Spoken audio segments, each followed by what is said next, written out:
ನಮಸ್ಕಾರ ಆತ್ಮೀಯ ರೈತ ಬಂದವರೇ, ನಾನು ನಿಮ್ಮ ಅಣ್ಣಾರೈ ಪಾಟೀಲ್ ಮಾಡುವ ಕೃಷಿ ಯೂಟ್ಯೂಬ್ ಚಾನಲ್ಗೆ ನಿಮ್ಮೆಲ್ಲರಿಗೆ ಸ್ವಾಗತ. ಆತ್ಮೀಯ ರೈತ ಬಂದವರೇ, ಈ ಒಂದು ತೊಗರಿ ಹೊಲದಲ್ಲಿ 5 ಫೀಟಿನ ಒಂದು ಸಾಲ್ ಮಾಡಿ ನಾನು ತೊಗರಿ ಬಿತ್ತನೆ ಮಾಡಿದ್ದೀನಿ. ಅದನ್ನು ಈ ಸದ್ಯಕ್ಕೆ ನಾನು ಟ್ರ್ಯಾಕ್ಟರ್ ಮುಖಾಂತರ ಅದ್ರ ಒಳಗಡೆ ಎಡೆ ಕುಂಟಿ ಹೊಡಿತಿದ್ದೀನಿ.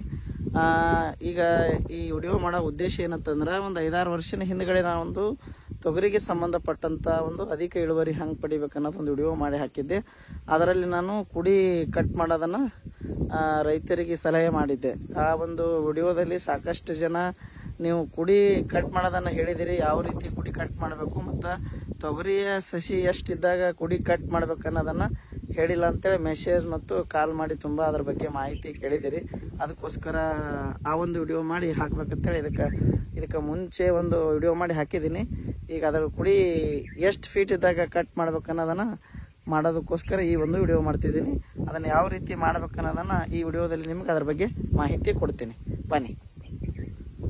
ಸಸಿಯನ್ನು ನಾವು ಭಾಳ ತುಂಬ ನಮ್ಮ ಸಾಲಿನಿಂದ ಸಾಲಿಗೆ ಜಾಸ್ತಿ ಅಂತರ ಕೊಟ್ಟಾಗ ಈ ಸಸಿಯ ಇದೊಂದು ಕುಡಿಯನ್ನು ಈ ರೀತಿ ಕಟ್ ಮಾಡಬೇಕು.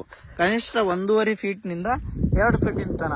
ಇಲ್ಲಿ ನಮ್ಮದು ಇದು ಮಡ್ಡಿ ಜಮೀನು ಇರೋದ್ರಿಂದ ಮತ್ತು ಈ ಬಾರಿ ಒಂದು ಸಾಕಷ್ಟು ಮಳೆ ಜಾಸ್ತಿ ಆಗಿರೋದ್ರಿಂದ ಮತ್ತು ನಮ್ಗೆ ಇದಕ್ಕೆ ಗೊಬ್ಬರ ಕೊಡಲಿಲ್ಲ ಮತ್ತು ಸಾಕಷ್ಟು ಹುಲ್ಲು ಬೆಳೆದಿತ್ತು. ಇದ್ರೊಳಗಡೆ ನಾನು ಕಳೆನಾಶಕ ಸ್ಪ್ರೇ ಮಾಡಿದ್ದೀನಿ. ಕಳೆನಾಶಕ ಸ್ಪ್ರೇ ಮಾಡಿದ ಮೇಲೆ ಈ ನಮ್ಮ ತೊಗರಿ ಬೆಳವಣಿಗೆ ಏನಾಯಿತು ಅಂತಂದ್ರೆ ಕುಂಠಿತ ಆಯಿತು.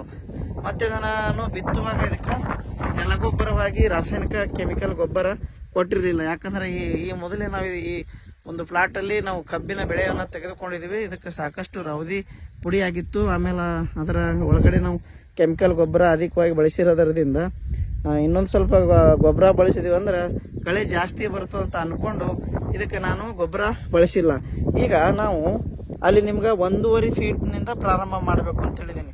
ಈಗ ಈ ಎದುರುಗಡೆ ಐತಲ್ಲ ಈ ಒಂದು ತೊಗರಿಯ ಸಸಿ, ಇದು ಕನಿಷ್ಠ ಏನೂ ಇಲ್ಲತ್ತಂದ್ರೆ ಇದು 2 ಫೀಟಿನ ಒಂದು ಸಸಿ ಅದ.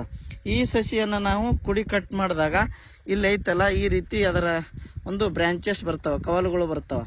ಈ ರೀತಿ ಕವಲುಗಳು ಬಂತು ಅಂತಂದ್ರೆ ಈ ತೊಗರಿ ಸಾಲಿನ ಜಾಸ್ತಿ ಅಂತರ ಕೊಟ್ಟಾಗ ಏನಾಗ್ತದ, ಆ ತೊಗರಿ 2 ಕವಲುಗಳು ಈ 2 ಗ್ಯಾಪನ್ನು ಕವರ್ ಮಾಡ್ಕೋತಾವೆ. ಅವಾಗ ಅದಕ್ಕೆ ಸಾಕಷ್ಟು ಗಾಳಿ ಮತ್ತು ಸೂರ್ಯನ ಕಿರಣ ಸಿಗೋದ್ರಿಂದ ಗಿಡದ ಬೆಳವಣಿಗೆ ಮತ್ತು ಅದಕ್ಕೆ ಸಾಕಷ್ಟು ಗಾಳಿ ಬೆಳಕಿನ ಸಿಗೋದ್ರಿಂದ ಸಸ್ಯದಲ್ಲಿ ಆ ಸಸ್ಯದ ಎಲೆಯಲ್ಲಿ ಅದನ್ನು ಆಹಾರ ತಯಾರ ಮಾಡ್ಕೊತಕ್ಕಂಥ ಸಾಮರ್ಥ್ಯ ಜಾಸ್ತಿಯಾಗಿ ನಮ್ಗೆ ಇಳುವರಿ ಸರಿಯಾಗಿ ಕೊಡ್ತದೆ. ಅದಕ್ಕೋಸ್ಕರ ನೀವು ರೈತರು ಏನು ಮಾಡಬೇಕು ಅಂತಂದ್ರೆ ಈ ರೀತಿ ಜಾಸ್ತಿ ಸಾಲಿನಿಂದ ಸಾಲಿಗೆ ಅಂತರ ಕೊಟ್ಟಾಗ ಗಿಡದಿಂದ ಗಿಡಕ್ಕೆ, ಇನ್ನೊಂದು ನಾನು ಹೇಳಿದ್ದೀನಿ, ಬಿತ್ತುವಾಗಲೇ ಅದರದು ಗಿಡದಿಂದ ಗಿಡಕ್ಕೆ ಅಂತರ ಕಾಯ್ದುಕೊಳ್ಳಲಿಕ್ಕೆ ಸಾಧ್ಯ ಇಲ್ಲ. ಯಾಕಂದ್ರೆ ನಾವು ಮೊದಲಿಗೆ ಭಾಳ ಅಂತರ ಕೈಕೊಂಡೇವಂದ್ರೆ ಈ ಕಾಂಡ ಕೊಳೆ ರೋಗ ಆಮೇಲೆ ನೆಟ್ಟೆ ರೋಗ ಬಂದು ಗಿಡದಿಂದ ಗಿಡಕ್ಕೆ ಸಿಕ್ಕಾಪಟ್ಟೆ ಗ್ಯಾಪ್ ಆಗ್ತದೆ. ಆ ಒಂದು ಗ್ಯಾಪನ್ನು ಹ್ಯಾಂಗೆ ನಾವು ಮಾಡಬೇಕು ಅಂತಂದ್ರೆ, ಈಗ ಇಲ್ಲಿ ಕಂಟಿನ್ಯೂ ಆಗಿ ನಾವೊಂದು ಗೇಣಿಗೊಂದು ಸಸಿಯನ್ನು ಹಾಕಿದ್ದೀವಿ. ಈಗ ಗ್ಯಾಪ್ ಮಾಡಬೇಕು ಅಂತಂದ್ರೆ ನಾವು ಯಾವ ರೀತಿ ಗ್ಯಾಪ್ ಮಾಡಬೇಕು, ಈ ಸಸಿಯಿಂದ ಮತ್ತು ಈ ಸಸಿ ಇವು ಪರ್ಮನೆಂಟ್ ಸಸಿ. ಈ ಸದ್ಯಕ್ಕೆ ಇವು ಸಸಿ ಏನೂ ಆಗಲ್ಲ. ಈ ಒಂದು ಸಸಿ ನಾವು ಕಿತ್ತಿ ತೆಗೆದಾಗ ಇದ್ರ ಮಧ್ಯದಲ್ಲಿ ಏನಾಗ್ತದೆ, ಗ್ಯಾಪ್ ಆಗ್ತದೆ. ಮತ್ತು ಅದ್ರ ಒಳಗಡೆ ಅದೊಂದು ಈ ರೀತಿ ಇಷ್ಟು ಪ್ರೌಢಾವಸ್ಥೆಗೆ ಬಂದ್ಮ್ಯಾಗ ನಾವನ್ನ ಸಸಿಯನ್ನು ಕಿತ್ತಿ ಹಾಕ್ಬೋದು. ಈ ಸಸಿ ನಾವು ಕಿತ್ತಬೇಕು. ಈಗ ಇಲ್ಲಿ ಗ್ಯಾಪ್ ಮೇಂಟೈನ್ ಆಯಿತು. ಮತ್ತು ಮುಂದ್ಗಡೆ ನಾವು ಇದೇ ರೀತಿ ಹೋದಾಗ ಇಲ್ಲಿ ಮಧ್ಯದಲ್ಲಿ ಇಲ್ಲೊಂದು ಸಸಿ ಅದ. ಈ ಸಸಿ ನಾವು ಇಡಬಾರ್ದು. ಈ ಸಸಿ ಕೂಡ ಈ ರೀತಿ ತೆಗೆದು ನಾವು ಹಾಕಿದಾಗ ಅಲ್ಲಿ ಗ್ಯಾಪ್ ಮೇಂಟೈನ್ ಆಗ್ತದೆ. ಪ್ರಾರಂಭದಲ್ಲಿನೇ ನಾವು ಅದು ಗ್ಯಾಪನ್ನು ಮೇಂಟೈನ್ ಮಾಡಬಾರ್ದು.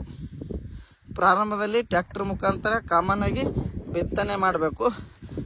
ಮತ್ತು ಆವಾಗ ನಾವು ಪ್ರಾರಂಭದಲ್ಲಿನೇ ಗ್ಯಾಪ್ ಮೇಂಟೈನ್ ಮಾಡಿದೆವು ಅಂತಂದ್ರೆ ಈ ರೀತಿ ರೋಗ ಏನಾದರೂ ಬಂತು ಅಂತಂದ್ರೆ ಜಾಸ್ತಿ ನಮ್ಮದು ತೊಗರಿ ಇದು ಬೇರು ಕೊಳೆ ರೋಗ, ಇದು ಬೇರು ಕೊಳೆ ರೋಗ ಬಂದು ಇದು ಒಂದು ಸಸಿ ಒಣಗಿಬಿಟ್ಟದ ಮತ್ತು ಕಾಂಡ ಕೊಳೆ ರೋಗ ಬರ್ತದೆ. ಈ ಕಾಂಡನ ಕೊಳಿತು ಅಂದ್ರೆ ಆ ಗಿಡ ಫೇಲ್ ಆಗ್ತದೆ. ಮತ್ತು ನೆಟ್ಟೆ ರೋಗ, ಇದೊಂದು ಪ್ರೌಢಾವಸ್ಥೆಗೆ ಬಂದ ಬಳಿಕ ನೆಟ್ಟೆ ರೋಗ ಬಂದು ಗ್ಯಾಪ್ ಪೂರ್ತಿ ಆಗ್ತದೆ. ಅದಕ್ಕೆ ಇಲ್ಲಿ ನೀವು ಸಣ್ಣ ನೋಡ್ಬೋದು. ಇದ್ರೊಳಗಡೆ ಇನ್ನೊಂದು ಸ್ವಲ್ಪ ದೊಡ್ಡದಾದ್ಮೇಲೆ ನಾನು ಒಂದೊಂದು ಸಸಿ 1 ಫೀಟಿಗೆ ಒಂದು ಸಸಿ ಇಟ್ಟು ಮಧ್ಯದಾಗಿಂದ 1 ಫೀಟನ್ನು ತೆಗೆದು ಗ್ಯಾಪನ್ನು ಮೇಂಟೈನ್ ಮಾಡ್ತೀನಿ. ಇದಕ್ಕೆ ನಾನು ಇನ್ನೊಂದು ಸ್ವಲ್ಪ ದೊಡ್ಡದಾದ್ಮೇಲೆ ಇದಕ್ಕೆ ಗೊಬ್ಬರ ಕೊಟ್ಟು ಮುಂದಿನ ದಿನಗಳಲ್ಲಿ ಇದು ಹೂವಿಗೆ ಬಂದ ಮೇಲೆ ನೀರು ಕೊಡ್ತಕ್ಕಂಥದ್ದು ವ್ಯವಸ್ಥೆ, ಗೊಬ್ಬರ ಕೊಟ್ಟು ನೀರು ಕೊಡ್ತಕ್ಕಂಥ ವ್ಯವಸ್ಥೆ ಮಾಡ್ತೀನಿ. ಈ ನನ್ನ ಅಣ್ಣಾರೈ ಪಾಟೀಲ್ ಕೃಷಿ ಯೂಟ್ಯೂಬ್ ಚಾನಲ್ ಮುಖಾಂತರ ರೈತರಿಗೆ ಒಂದು ಒಳ್ಳೆ ಮಾಹಿತಿ ಸಿಕ್ಕಿತ್ತಂದ್ರೆ ಈ ಅಣ್ಣಾರೇ ಪಾಟೀಲ್ ಯೂಟ್ಯೂಬ್ ಚಾನಲನ್ನು ದಯವಿಟ್ಟು ಸಬ್ಸ್ಕ್ರೈಬ್ ಮಾಡಿರಿ.